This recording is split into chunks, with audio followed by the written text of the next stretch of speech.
warahmatullahi wabarakatuh. Hai Mugaru Lovers. Jumpa lagi sama aku Zaira, presenter Mugaru yang paling manis. Yang pertama, aku mau ngucapin selamat tahun baru 2026 buat kita semua. Semoga tambah pintar dan soleh-soleha. Yang kedua, aku mau nyampein kabar gembira nih buat adik-adik kelas 4, 5, dan 6. Emang apa sih kabar gembiranya? Jadi kabar gembiranya adalah bakalan ada Mugaru Fest tahun 2026. Emang apa aja sih Kak lombanya? Lombanya itu ada podcast monolog, baca berita TV, dan radio announcer atau penyiar radio. Terus biayanya berapa Kak? Loh, mau mencerdaskan kehidupan bangsa kok pakai biaya? Ya gratis lah, kan Mugaru yang bikin lombanya. Terus kualitasnya gimana? Loh, ya jangan ditanya lagi dong guys. Kualitasnya itu pasti sangat amat bagus. Loh Kak, tapi kan di sekolahku nggak ada ekskul public speaking dan presenter. Terus gimana dong? Loh, santai guys, tenang. Kalian bisa ikut talk show podcast monolog, baca berita TV, dan radio announcer di Mugaru tanggal 7 Februari 2026. Terus jurinya siapa Kak? Oke guys, biar kalian gak ragu-ragu lagi, aku bakal sebutin juri podcast monolognya. Yang pertama ada Kak Amoy alias Amara Gemoy. Nah Kak Amoy ini juara nasional podcast loh guys, jadi gak kaleng-kaleng. Yang kedua jurinya ada Kak Kuila. Nah Kak Kuila ini juara nasional news anchor. Yang ketiga ada Kak Karina. Bukan Karina Espa loh ya, tapi Karina Mugaru. Nah Kak Karina ini juga juara nasional podcast. Oke guys, ini aku lama-lama berdiri, ternyata capek juga ya guys. Jadi aku mau duduk dulu, oke? Oke, mari kita lanjutkan ya. Sekarang aku mau nyebutin juri-juri dari lomba membaca berita TV nih guys. Yang pertama, jurinya itu ada Kak Eca. Nah Kak Eca ini juga juara nasional news anchor loh guys. Yang kedua, ada Kak Azizah guys. Nah Kak Azizah ini juga juara nasional news anchor. Yang ketiga ada Kak Shigirigil. Kenal gak nih? Atau Kak Shiril deh biasanya dipanggilnya. Nah Kak Shiril ini juga juara nasional news anchor. Oke guys, aku lanjutin ke juri lomba radio announcer ya. Juri yang pertama nih ada Kak Ratri Anissa. Nah Kak Anissa ini juara nasional lomba news anchor dan radio announcer. Keren banget kan guys. Yang kedua jurinya itu ada Kak Chavia. Nah Kak Chavia ini juga juara nasional news anchor. Terus guys, juri yang ketiga itu adalah aduh gimana ya guys, kayak ngomongnya tuh susah banget. Mending kalian baca sendiri sih guys. Jadi ini loh guys, juri lomba radio announcer yang ketiga. Nah ini guys juga juara nasional radio announcer. Jadi guys, gak ada alasan buat kalian untuk gak ikut lomba ini. Kenapa? Karena lomba ini tuh hanya ada di Mugaru. Di sekolah lain tuh belum ada. Malahan belum terpikirkan. Terus kalau belum kepikiran, sekolah lain mikirin lomba apa dong? Ya palingan mikirin lomba yang biasa-biasa, yang gampang-gampang. Udah dulu ya guys ya. Akhirnya aku Zaira, presenter Mugaru yang paling manis, mengucapkan terima kasih. Dan aku tunggu kedatangan kalian di Mugaru Fest 2026. Wassalamualaikum warahmatullahi wabarakatuh. Bye bye, love you all.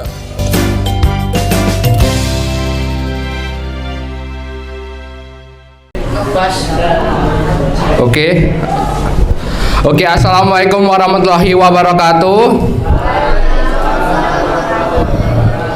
Di hari Jumat yang berkah ini kita akan melaksanakan presentasi dari bab 10 dari bab 10 hingga bab 17. Oke. Pertama akan dimulai dari kelompok 3, 4 dan mungkin bisa sampai 5. Dari kelompok 3 siapa aja? Ada Imen, Rehan, Altaf. Kelompok 4 Ikhya, Devan, dan Zaki. Semuanya udah siap kan? Insya Allah. Oke. Ini karena waktu masih belum menentukan jam istirahat, mungkin bisa makan-makan dulu. Dan nanti pada saat presentasi kalian juga bisa makan.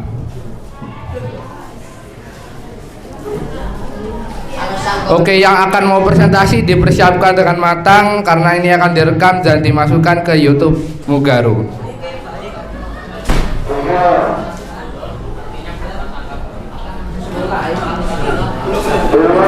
Ini karena kelas 8B masih belum lengkap semua. Udah lengkap?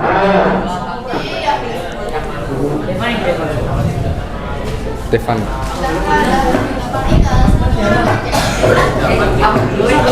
Oke, kelas 8B masih kurang 1 orang. Siapa? Zahra. Celun. Ayo, Dan, gosok. Ayo, Dan.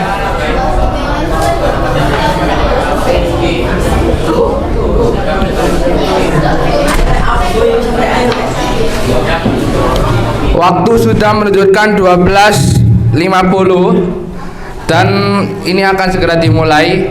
Pertama akan dilaksanakan oleh Rehan dari kelompok 3 akan menjelaskan bab berapa? Sini dulu. Maju sih. Kenalan dulu, mau jelasin bab berapa? 12.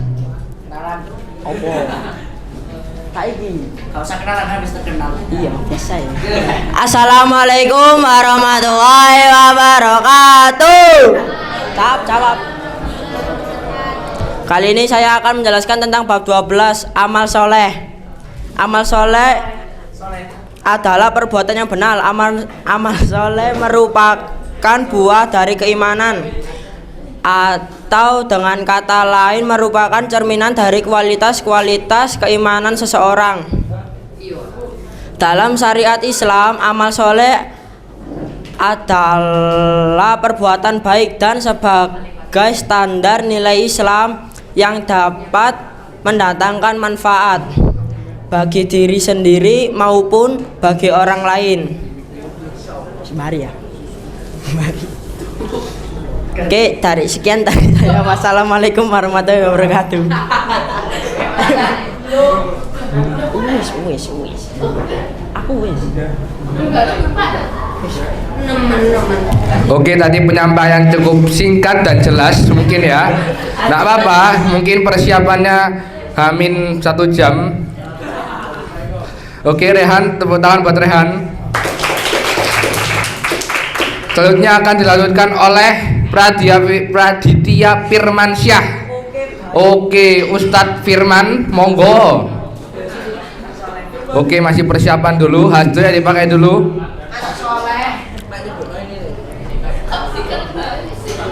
Persiapkan dengan matang, penampilannya harus. Oke, monggo Imen. Perkenalan dulu, salam.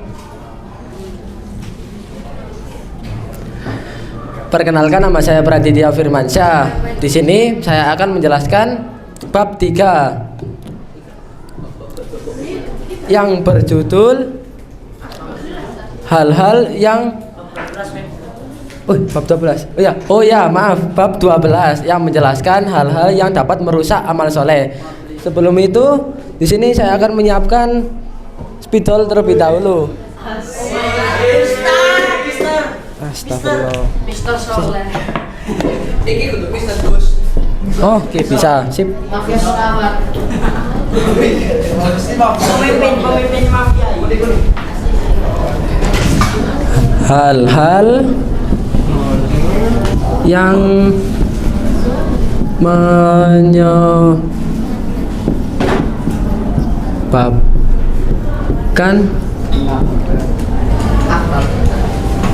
oh ya sih, merusak maaf merusak amal saleh. Astagfirullah. Saleh. Iya, Deng. Oke. 1. Mencari-cari kesalahan orang lain. Kita tulis dulu, oke? Mencari Ditulis dulu biar gak lupa.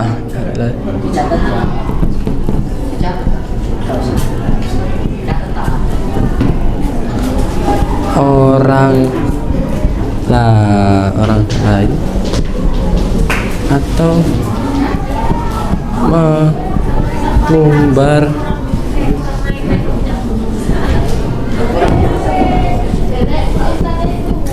aib. Jadi manusia itu tidak luput dari kesalahan, yaitu mencari-cari kesalahan orang lain atau mengumbar aib. Pasti salah satu dari kalian pasti pernah mengumbar aib teman kalian, ya kan? Pasti pernah. Jadi contohnya yaitu mengumbar aib.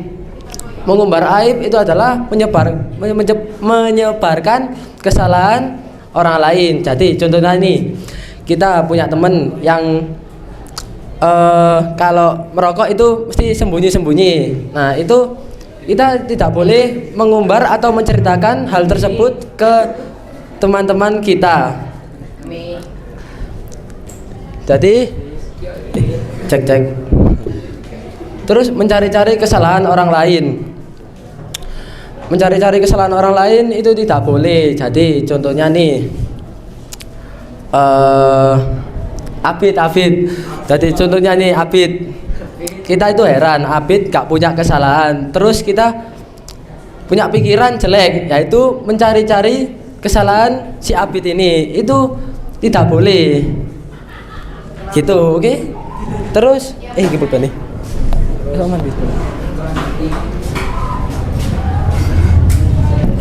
Yang kedua, keras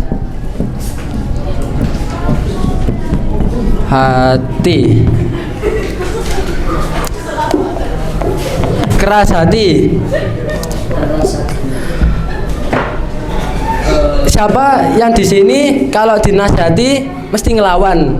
Contohnya nih, kalau kita buat kesalahan di rumah, terus kita dimarahin sama mama atau ayah kalian, terus kalian tuh ngelawan, gak bisa dibilangin. Jadi itu gak boleh. Pasti kalian juga pernah melakukannya. Seperti contohnya Jaki gitu, contohnya pasti fix. Terus yang ketiga,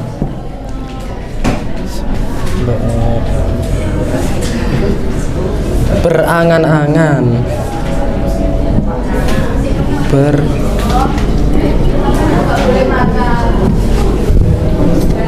Berangan-angan tanpa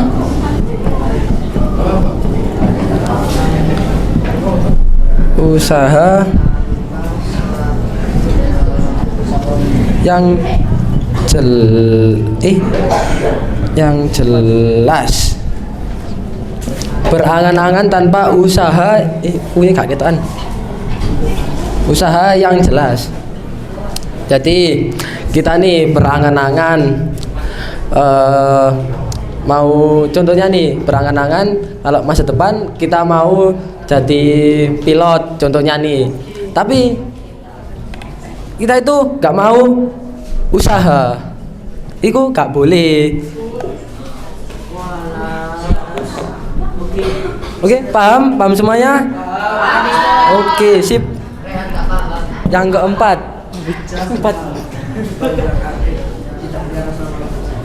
tidak punya rasa malu. Tidak punya rasa malu. Ribet dia lagi. Tidak punya rasa malu. Jadi semua manusia itu pasti mempunyai rasa malu. Astagfirullah, kau lekonikum nis. Rasa malu itu harus ada di dalam diri kita. Soalnya kalau tanpa rasa malu ini pasti semuanya akan dianggap gampang atau tanpa mempedulikan hal-hal yang contohnya yang sulit gitu. Jadi contohnya nih, kita dikasih tugas sama Pak Nur. Nah terus itu kita nggak mau kerjain, terus kita membantah kata Pak Nur. Jadi contohnya nih gini, Pak Nur, saya nggak mau ngerjain tugas yang diberikan Pak Nur. Itu pasti iya ya termasuk protes sih. Itu gak punya malu, jadi itu tidak boleh dilakukan ya. Oke, setuju gak kabeh iki? Setuju gak? Oke, setuju. Oke, sedikit saja yang bisa saya sampaikan. Mohon maaf jika ada salah kata. Wassalamualaikum warahmatullahi wabarakatuh.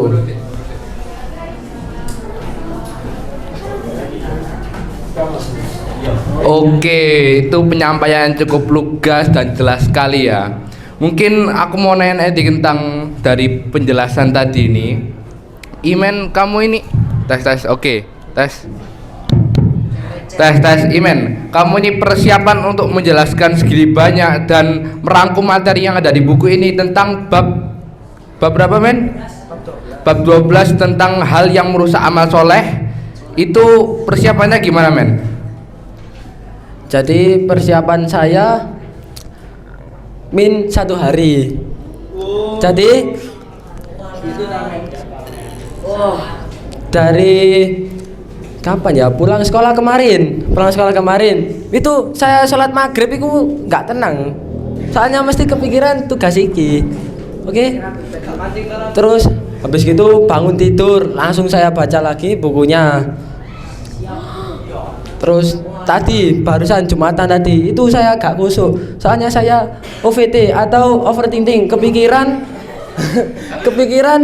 ngerjain tugas ini, disuruh maju ke depan, pasti yo malu lah rek. Kasih. Oke, berarti tadi itu mungkin proses yang cukup bisa dibilang kerja keras yang sangat banyak ya, dan effortnya tuh bisa dibilang aku nih ya sebagai, kalau aku jadi imen itu pasti merasa puas banget. Dan ini adalah awal-awal berkembang men, proses ya. Oke men, jadi itu penyampaiannya cukup bagus. Monggo kembali. Oh, dihapus dulu dong. Oke, beri tepuk tangan untuk Imen. Habis ini siapa rek? Altaf. Sama menjelaskan materinya. Menjelaskannya sama. Menjelaskannya sama. Materinya.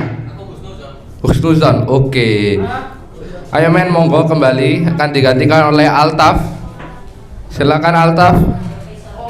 Akan menjelaskan tentang bab 12 tentang husnuzon. Oke, silahkan perkenalan dulu. Assalamualaikum warahmatullahi wabarakatuh.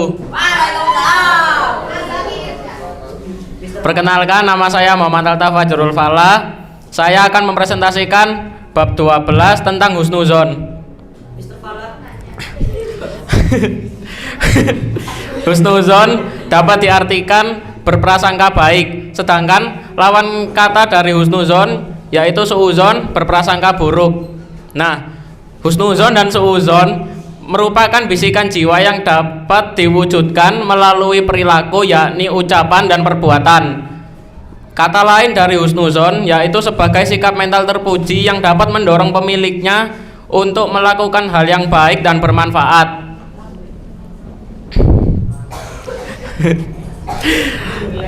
Contoh perilaku husnuzon terhadap Allah yaitu dengan membaca dan menghafalkan Al-Quran, lalu melafalkan zikir-zikir, membaca buku ilmu pengetahuan, dan melaksanakan sikap amar ma'ruf nahi munkar. Lalu yang kedua, ada contoh sikap husnuzon terhadap diri sendiri, yaitu dengan cara percaya diri dengan kemampuan yang dimilikinya. Lalu yang kedua, gigih dalam mencapai hal apa yang dia inginkan dengan bertabah, bersabar, dan berusaha. Yang ketiga, sikap husnuzon terhadap sesama manusia, yaitu dapat diwujudkan melalui sikap, perbuatan, dan ucapan. Sikap husnuzon sesama manusia sebaiknya diterapkan di dalam berkeluarga, bermasyarakat. Contohnya yaitu tidak saling mencurigai sesama tetangga yang lain. Sekian dari saya. Wassalamualaikum warahmatullahi wabarakatuh.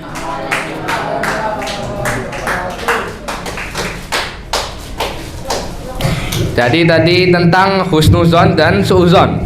Oke, tadi penyampaiannya cukup bagus dan sangat menarik sekali ya materi tentang suuzon dan husnuzon. Nah, Taf, ini kan tentang suuzon nih. Apakah kamu pernah suuzon sama teman-teman di sini?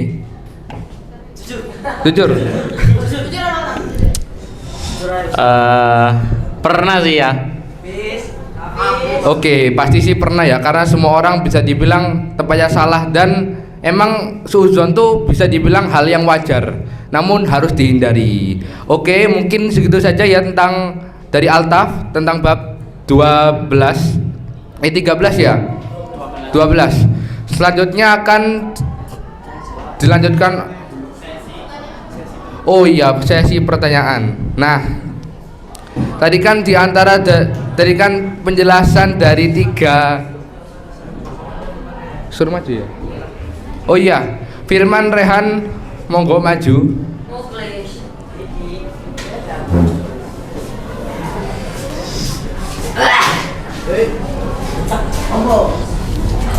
Oke, jadi dari semua penjelasan ini tentang bab 13 ini sangat jelas sekali dan bisa dibilang sangat lugas. Oke, di sini ada yang mau bertanya tentang bab 13? Bab 12, mohon maaf. Turun. Ulang ya. Hitung kalian, hitung. 1, 2, 3. Pilih sendiri, Andika. Oke, monggo pertanyaannya apa? Assalamualaikum warahmatullahi wabarakatuh.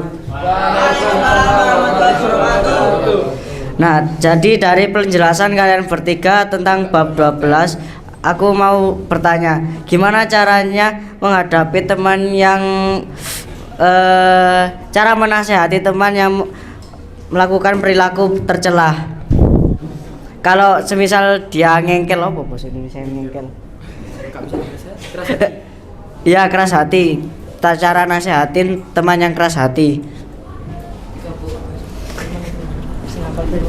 Oke, terima kasih Mas Dika telah bertanya. Gimana cara menasehati teman kita yang keras hati? Jadi kita kalau menasehati teman kita itu harus dengan kata yang halus, lembut, dan sopan, tanpa melakukan kekerasan. Nah, jadi contohnya nih, si Rehan gak bisa dinasehati. Itu kita harus ada usaha untuk menasehatin si Rehan ini. Bagaimana cara agar dia berubah menjadi lebih baik lagi. Nah, terus kita itu gak boleh pakai kekerasan. Contohnya, saya menasehati Rehan, terus dia masih mengeyel atau keras hati, gak bisa dinasihatin, terus kita pukulin dia, kita paksa untuk dia berubah, itu tidak boleh. Termasuk tindakan kekerasan ya. Oke? Oke, baik.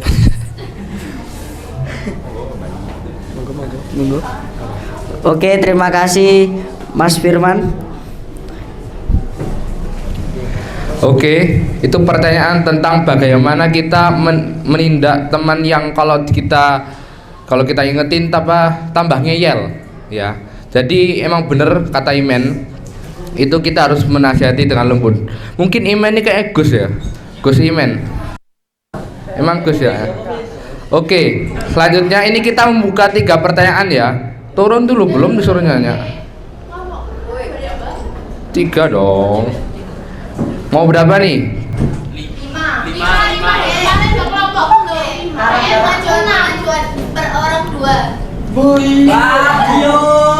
Nggak bisa dong, karena kan waktunya terbatas di sini. Mungkin kita 3 aja ya, 3 sunah Rasul. Oke. Satu lagi dari cowok apa cewek? Tadi cewek ya. Oke, cewek. Yang cewek ya sekarang. Oke, monggo dihitung. 1, 2, 3. Habis. Oh, kalah cepet rek. Oke, silakan Diana. Ajukan pertanyaan yang lebih sulit dari tadi agar yang di depan ini tersiksa. Oke.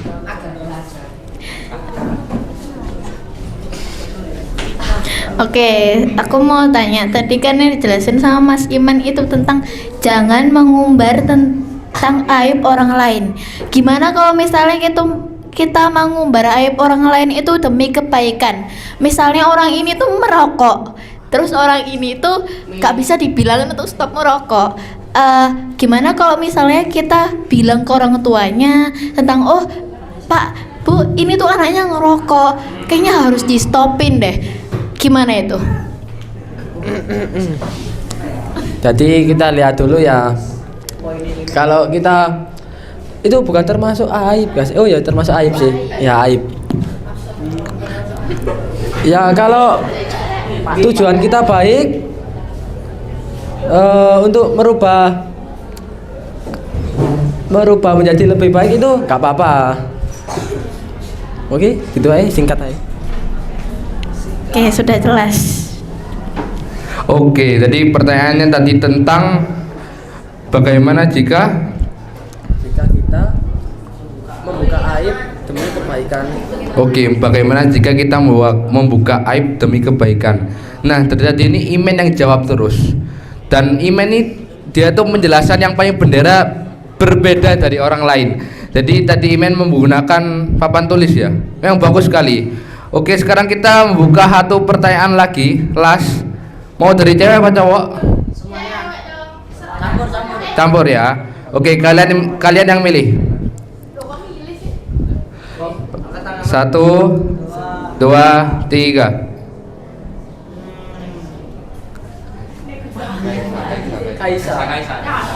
Oke, silakan Kaisa, ajukan pertanyaan yang lebih sulit. Kasih paham. Oke, sebelumnya Assalamualaikum warahmatullahi wabarakatuh. Waalaikumsalam warahmatullahi wabarakatuh. Nah, ini dari tadi kan yang jawab Mas Iman terus ya. Nih, aku mau minta ini tadi yang menjelaskan yang ada di pikiranku ini Om Altaf gitu. Jadi ini harus jawab sama Altaf ya. Jadi tadi kan Altaf menjelaskan tentang husnuzon. Jadi aku pengen tahu bagaimana cara kita untuk memiliki jiwa husnuzon. Oke, terima kasih atas pertanyaannya Kaisa. Jadi, cara memiliki sikap husnuzon itu ada beberapa cara. Yaitu yang pertama dengan melakukan tabayun atau klarifikasi. Sikap itu terdapat dalam surat Az-Zumar surat ke-39 ayat 2 ayat piro ya? Saya jawab sebisanya ya. Nah, lalu yang kedua yaitu dengan cara menghiasi hidup kita dengan penuh kejujuran. Nah, yang ketiga tawakal, lalu yang keempat qanaah. Ya sekian.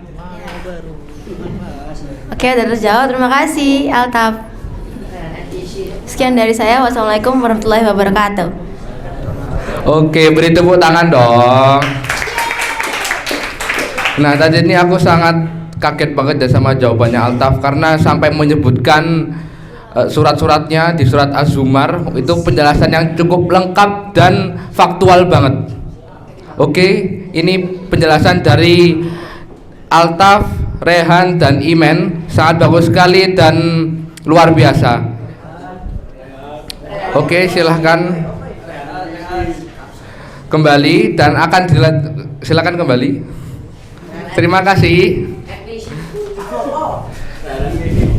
Selanjutnya akan dilanjutkan oleh kelompok 4 untuk bab 13 tentang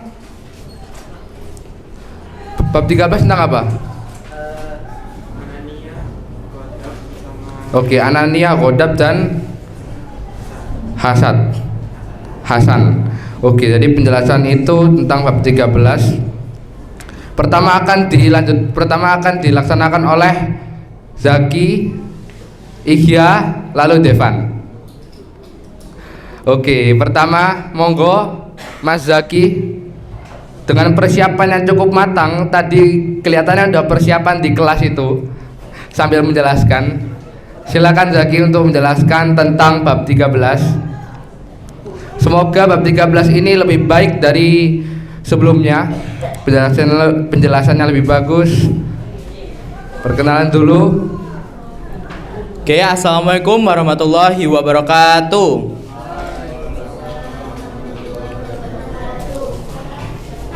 Perkenalkan, nama aku Azaki Irsyad Saputra Mirza dari kelas 8B. Nah, kali ini saya akan mempresentasikan bab 13, yaitu tentang godab. Nah, pengertian dari godab yaitu godab atau marah, yaitu bersifat tersinggung atau misalnya dikarenakan diperlakukan tidak sepantasnya atau dihina. Nah, contohnya yaitu ada misal nih, aku nih bawa tas yang udah lama tapi masih bisa untuk dipakai. Nah, ada salah satu temanku yaitu yang bernama Ihya. Ini tuh anak orang kaya yang dimana dia itu sering gonta-ganti tasnya. Nah, gonta-ganti tasnya dengan model yang baru dan harga yang sangat mahal. Nah, kalau semisal Ihya itu mengatakan, "Hei Zaki, kamu kok pakai tas yang udah lama? Itu kan seharusnya dipakai nenek-nenek untuk pergi ke pasar." Nah, kalau misalnya aku cukup diam saja dan disimpan di hati. Nah, kalau kalian sebagai aku, kalian itu akan menjawab atau diam saja.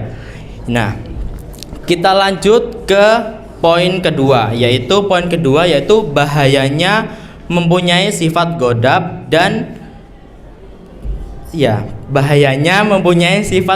atau pemarah.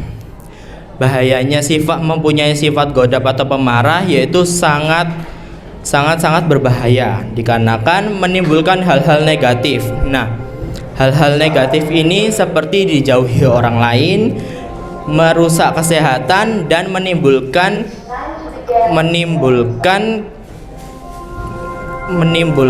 kekerasan atau kegiatan-kegiatan yang negatif seperti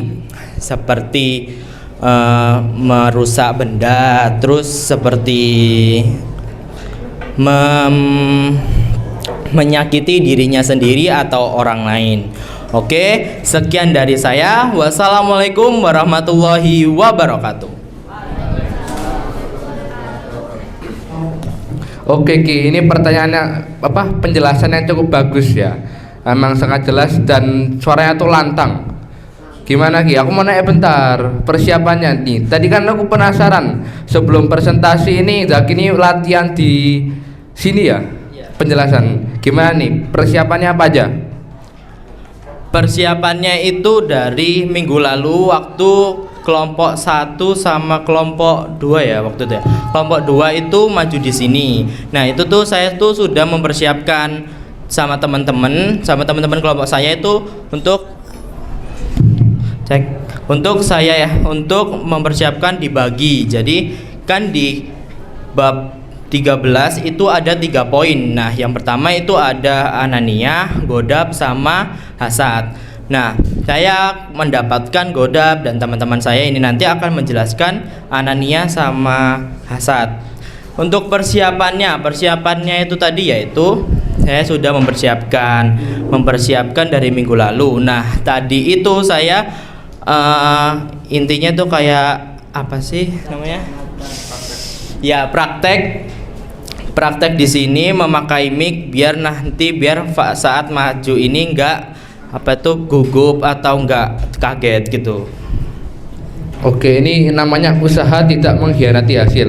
Ya, dan effortnya cukup memang bagus sekali, dan ini persiapannya dari minggu lalu loh. Beda dari anak-anak yang lain, persiapannya tadi Imen dari Hamin 1 dan bisa bilang cukup bagus. Dan ini Zaki ini adalah mungkin bisa dibilang pria yang penuh effort. Mungkin nanti keluarganya akan bahagia. Amin. Oke, terima kasih Mas Zaki. Selanjutnya akan dilanjutkan oleh Igya, teman bestinya Zaki ya. Oke. Assalamualaikum warahmatullahi wabarakatuh. Oke, di sini aku akan menjelaskan tentang sifat anania. Nah, anania itu adalah sifat orang yang selalu mementingkan dirinya sendiri, tidak dengan orang lain. Atau paling sering disebut itu egois ya. Nah, untuk orangnya yang bersifat egois itu disebut individualis. Sifat anania itu sering dijumpai di masyarakat. Kenapa? Karena banyak orang yang pasti mempunyai sifat anania juga. Nah, contoh dari sifat anania itu ya, seperti mereka yang tidak pernah memperdulikan tetangganya, dan tetangganya juga tidak memperdulikan mereka. Nah, ketika tetangganya terkena musibah, mereka tidak mempedulikan karena mereka lebih mementingkan dirinya sendiri, entah itu kekayaan, kebahagiaan, atau kepentingan pribadi. Nah, justru sifat anania ini malah bertentangan dengan kehidupan manusia karena manusia sosial. Contoh dari sifat anania itu kayak orang kaya yang tidak mau mendermakan hartanya. Nah, mungkin banyak orang kaya, tapi rata-rata itu ada yang egois atau ada juga yang tidak. Mereka mungkin berpikir kalau mereka mendapatkan kekayaan itu dari hasil kerja keras sendiri, tapi seharusnya mereka sadar bahwa dengan usaha mereka itu mereka juga dibantu oleh orang lain. Contoh nih, seorang bos itu kan seharusnya dia itu bisa kaya dikarenakan pekerjanya. Nah, jika misal pekerjanya itu rata-rata miskin, berarti seharusnya mereka sadar bahwa mereka itu juga dibantu oleh orang lain. Nah, prinsipnya gini, orang lain itu nggak mungkin bisa hidup sendiri tanpa orang lain. Seperti kita, kalau misal kita harus makan itu kan juga butuh bantuan orang lain. Dari mulai bahan pangannya, lauk, pauk. Kan kita makan juga butuh dari seorang petani, lalu chef yang menyediakan, dan juga yang menyediakan lauk pauknya. Kita mau berpakaian pun juga butuh orang lain, yang menjahitkan, yang menjual kain, dan yang mendesain. Dan di sini aku juga mau menjelaskan bahayanya sifat anania.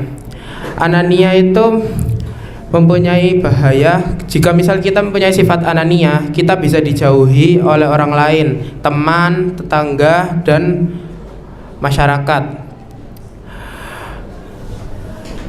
Emangnya siapa sih yang mau nggak punya teman? Apakah di sini ada yang nggak mau punya teman? Nggak mau kan? Itulah kenapa kita harus menjauhi sifat anania.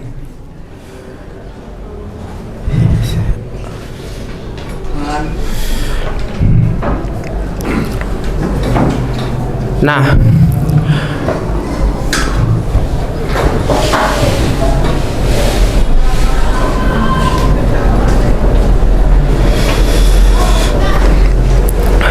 oke, mungkin segitu dulu dari saya.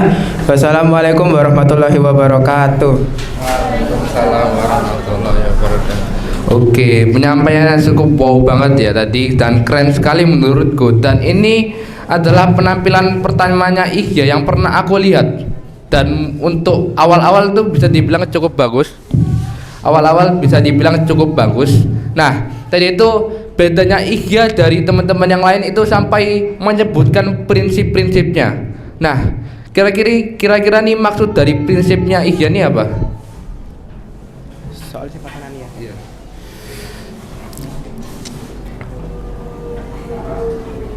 Nah, maksud prinsipku itu gini. Aku cuman hanya mau buat yang mendengarkan ini untuk menjauhi sifat anania, karena ini bisa berakibat buruk buat diri sendiri. Karena juga bisa dijauhin oleh orang lain dan kita itu bisa sendiri terus. Ya. Oke, itu adalah prinsipnya Ihya sendiri ya, dan itu mungkin penerapan dalam hidupnya dan itu sangat bermanfaat sekali untuk kita. Oke, silakan Ihya, terima kasih penyampaiannya cukup bagus. Selanjutnya adalah Devan, si imut, si kerucil, paling gemes. Silakan menyampaikan materinya.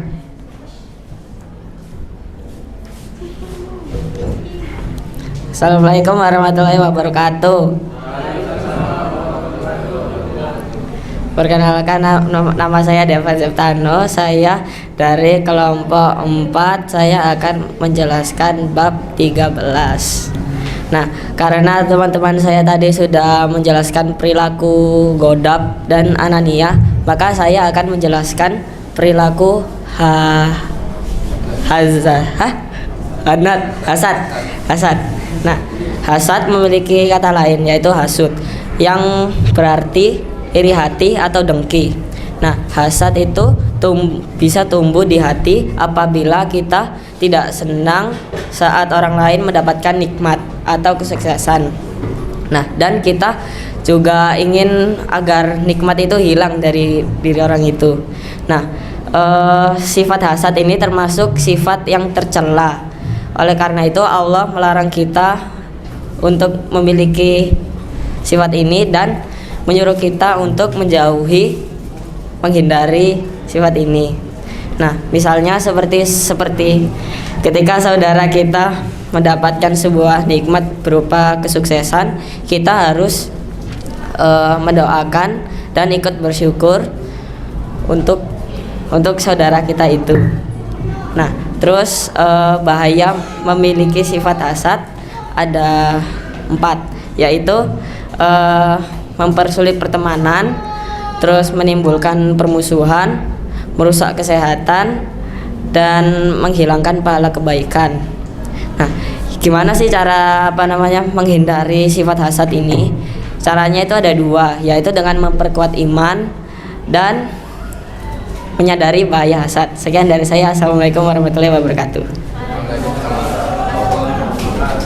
Oke, beri tepuk tangan dulu dong. Jadi penjelasan dari si Unyil nih, si gemes, itu sangat bagus sekali ya. Dan Devan ini bisa dibilang paling gemes di kelas ini. Dan memang penjelasannya sambil nepuk-nepuk mic tadi. Emang itu keunikannya sendiri dan saya aja sampai ketawa ini. Oke. Dari penjelasan 3 orang tadi, dari Zaki, Devan, Ihya, apakah ada yang mau bertanya? Oh, belum dulu. Sabar. Tunggu mereka maju dulu. Silakan. Sekarang yang nanya dari cowok dulu ya. Ceweknya nanti. Jadi kita akan membuka 3 pertanyaan. Oke. Mulai 1. Belum. 1, 2, 3.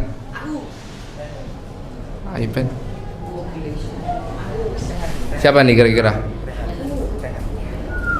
Oke, silakan Rehan, berikan pertanyaan yang bagus.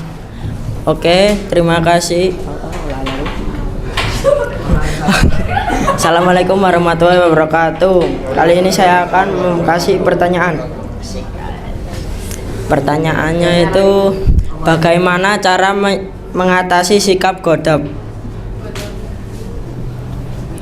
Oke, terima kasih untuk pertanyaannya Rehan. Oke, cara mengatasi sikap godab yaitu untuk menghindari sifat godab tersebut atau pemarah. Nah, kita itu harus menyabarkan diri kita untuk tidak selalu dalam kegiatan, misal nih dalam kegiatan kayak classmeet itu kan pasti ada yang namanya lomba-lomba. Di lomba-lomba itu ada yang namanya menang atau kalah. Nah, ketika misal kelas kita ini kalah, nah ada salah satu teman itu yang nggak terima atau marah. Nah, itu harus dihilangkan sifat pemarah atau godabnya tersebut. Gitu. Opo? Wih. Mari. Oke, terima kasih atas jawabannya. Asik kau. Oke, ini pertanyaan dari Rehan yang cukup menarik ya. Dan alhamdulillahnya bisa dijawab. Mungkin next pertanyaan bisa yang lebih sulit gitu. Oke, dari cewek ya. 1, 2, 3. Habis cewek cowok. Jadi selang-seling. Oke. Berarti habis cewek terserah ya. Atau habis cewek Pak Nur. Oke. Dari cewek dulu. 1, 2, 3. Ulang. Kayaknya tadi udah duluan deh. 1, 2, 3. Tadi Zahra udah nanya belum? Tadi Zahra udah nanya belum? Oke, siapa nih kira-kira? Ulang ya, ulang. 1, 2, 3. Oke, silakan Kayla yang di pojok. Boleh kasih pertanyaan yang lebih sulit dari tadi.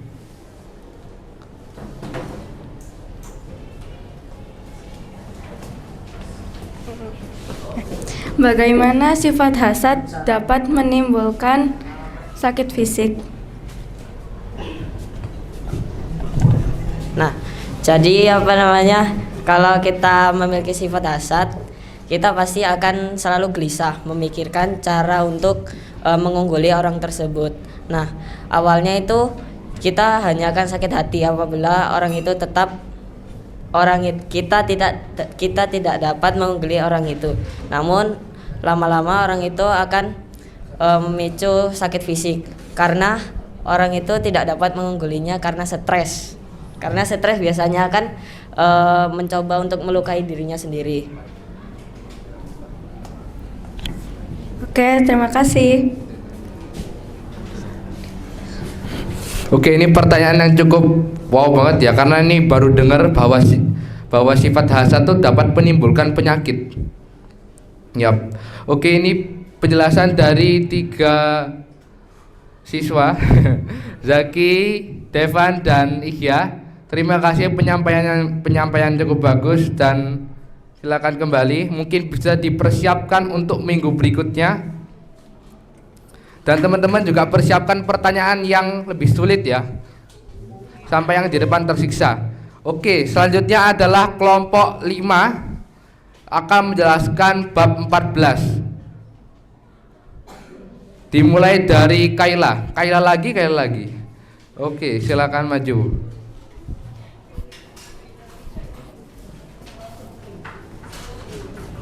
Oke. Assalamualaikum warahmatullahi wabarakatuh. Saya Kayla dari kelas 8B. Saya akan menjelaskan tentang bab 14 yang bertema berzikir dan berdoa. Penjelasannya, berzikir adalah mengingat Allah atau menyebut namanya untuk bisa menenangkan hati dan menenangkan diri. Bisa juga dengan cara bertasbih, bertasmid dan tahlil. Yang kedua ada doa. Doa adalah memohon atau meminta. Doa juga bisa disebut dengan permohonan hambanya kepada Allah Subhanahu wa taala dengan cara merendahkan diri, terus bersungguh-sungguh dan khusyuk agar dikabulkan semua permintaannya maupun doanya. Oke, jadi ada keutamaan. Keutamaan dari berzikir dan berdoa adalah bisa menenangkan hati, menenangkan diri, menenangkan pikiran. Terus bisa juga mendapatkan pahala. Dan yang terakhir ada apa? Dan yang terakhir ada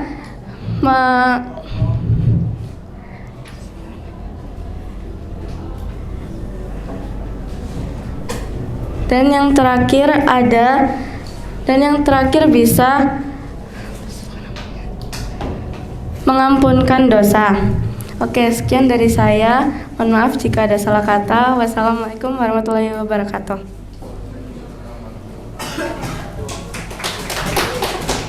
Oke, penyampaiannya bagus ya, sambil gini-gini enggak apa-apa.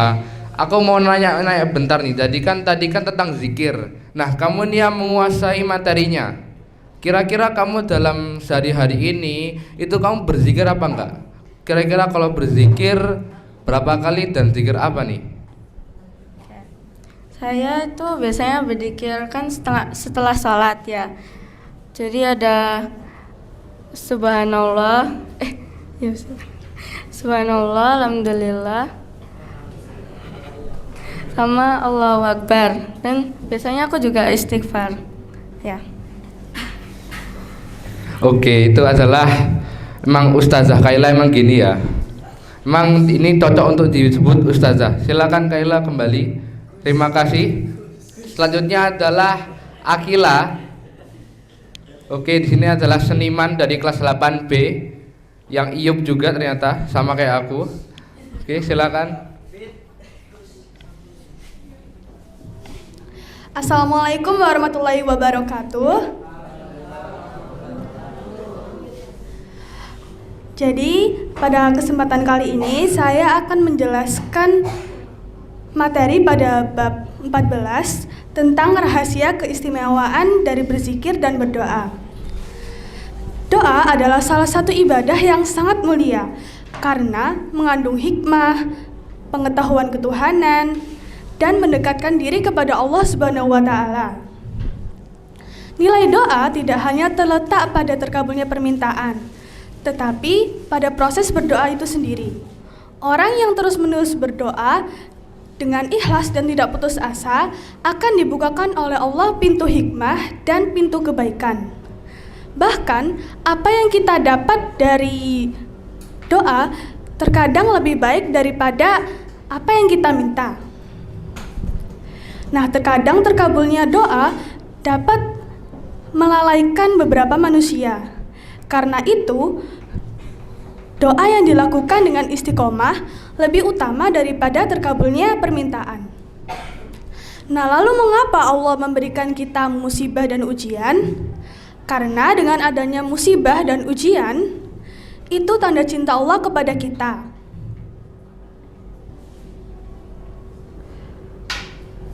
Dan selain itu, dapat mendorong hambanya untuk merendahkan diri dan juga kembali kepadanya. Baiklah, sekian penjelasan dari saya. Wassalamualaikum warahmatullahi wabarakatuh.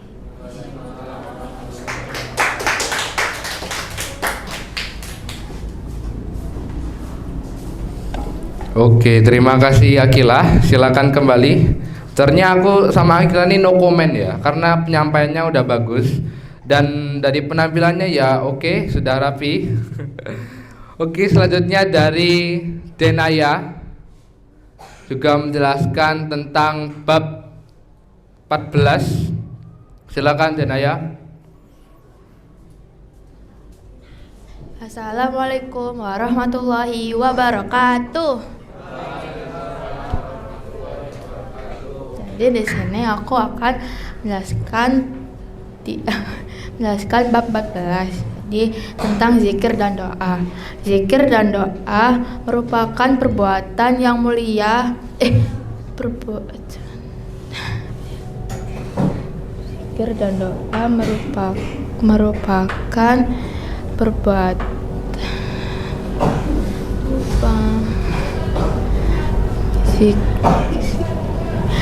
Zikir dan doa merupakan perbuatan yang mulia sebagai bentuk penghambaan diri kepada Allah. Doa memiliki dua makna yaitu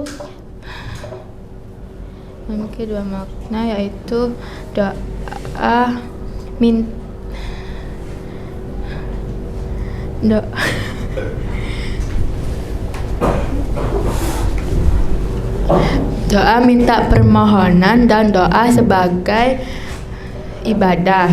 Bacaan doa sehari-hari yaitu doa minta dosa-dosa yang besar, doa minta ilmu yang bermanfaat, doa minta rizki yang halal, dan yang terakhir itu doa minta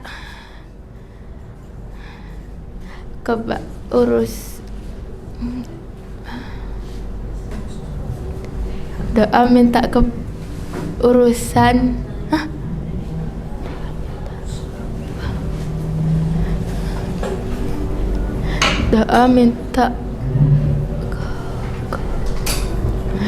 minta kebaikan. Zikir dan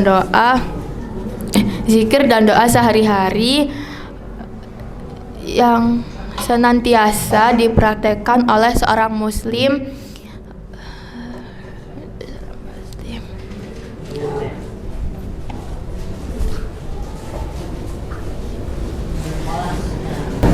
dan seorang muslim bacaan doa sehari-hari yaitu doa sebelum bangun tidur, sesudah makan, sebelum makan, dan keluar rumah. Sekian dari aku. Wassalamualaikum warahmatullahi wabarakatuh.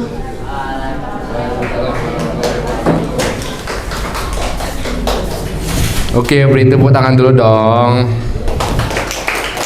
Sebenarnya di sini aku agak ngantuk ya dan pegel banget. Dan dari tadi penyampaiannya Denaya ini mungkin suaranya yang lembut dan masih agak malu-malu, tapi nggak apa-apa, itu adalah bagian dari proses. Oke, selanjutnya adalah sesi tanya jawab dan jawab sebisanya, dan juga kasih pertanyaan yang sulit.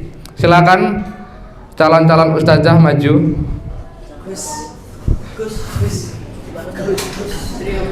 Dan di sini persiapkan pertanyaannya. Dimulai dari cowok apa cewek dulu nih?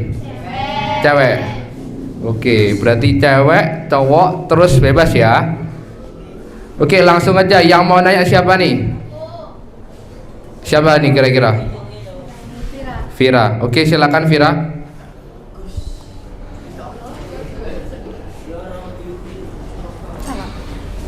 Assalamualaikum warahmatullahi wabarakatuh.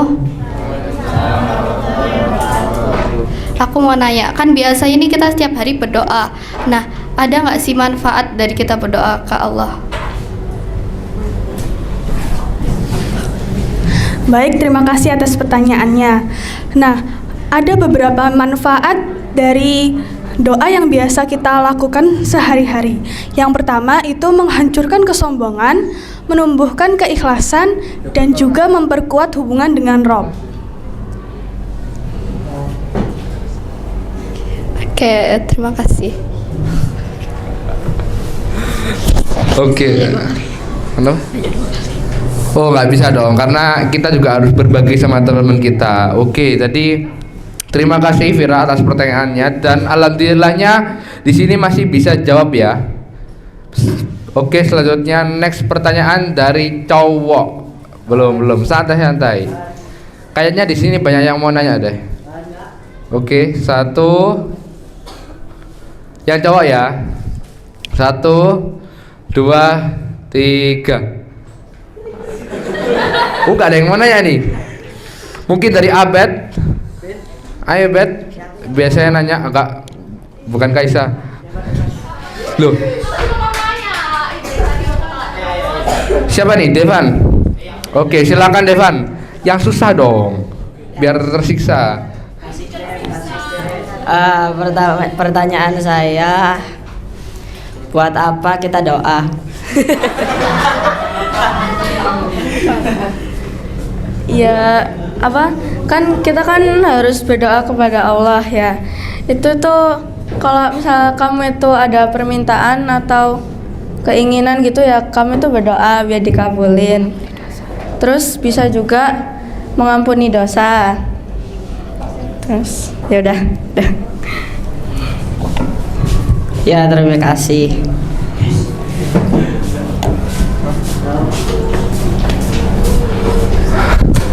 Oke, itu pertanyaannya cukup simpel ya, tapi emang banyak yang nanya kayak gitu.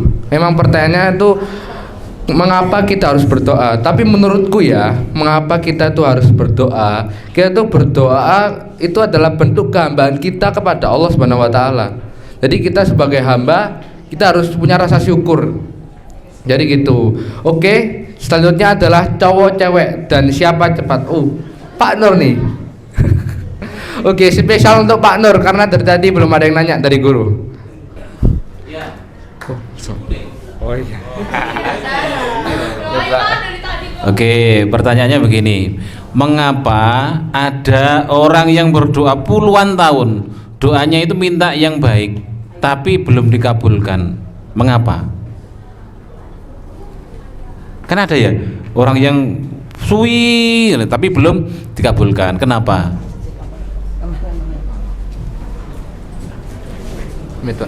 Oke, pertanyaan yang cukup sulit ya. Mengapa orang yang 60 udah lama berdoa tapi tidak dikabulkan? Kira-kira mengapa nih? Mungkin bisa dijawab dari Kaila, Akila, Denaya. Berdiskusi dulu.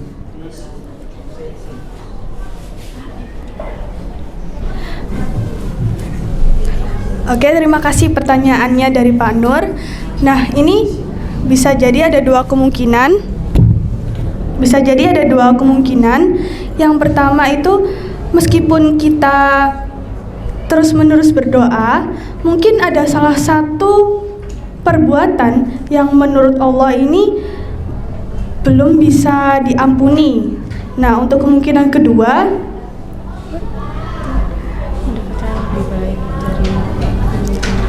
mungkin Allah memiliki rencana lain dengan memberikan permintaan yang lebih baik dari apa yang kita minta sebelumnya.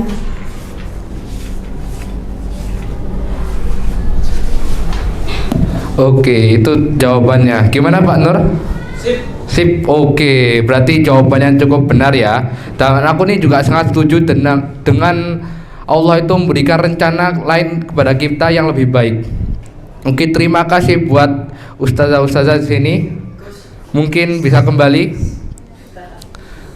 Karena waktu di sini sudah menunjukkan 13.45, kurang 5 menit lagi, Pak. Mungkin dari Pak Nur ada yang disampaikan. Iya, untuk presentasi hari ini sudah hidup ya ini ya. Pak Nur sampai heran nih, kenapa kok 8B ini hidup kecuali ini? Ini akan segera dipanggil yang Maha Kuasa ini. Ya. Biasanya orang kayak gini nih malaikatnya gemes sih. Kamu tuh udah dibiayai untuk sekolah biar pinter, malah tidur sampai sekolah. Malaikatnya gemes ini. Pak Nur hanya meluruskan ini loh, Rek. Apa jenenge? Istilah ya. Iki diwaca apa iki, Rek?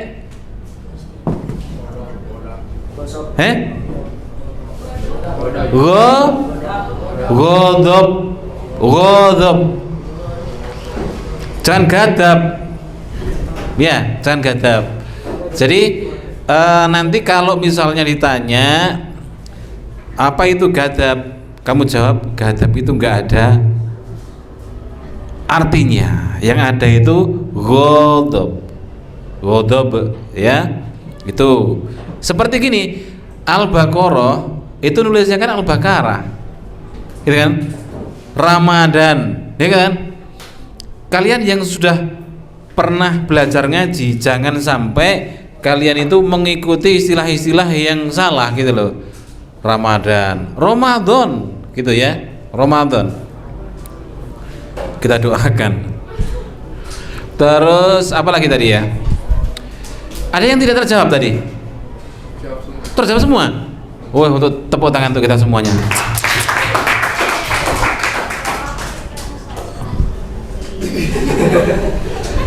Oke. Malaikatnya gemes. Oke, sampai di sini dulu ya. Kita akhiri dengan baca hamdalah dan kafaratul majelis. Alhamdulillahirabbil alamin. Subhanakallahumma wa bihamdika asyhadu an la ilaha illa anta astaghfiruka wa atubu ilaik. Assalamualaikum warahmatullahi wabarakatuh.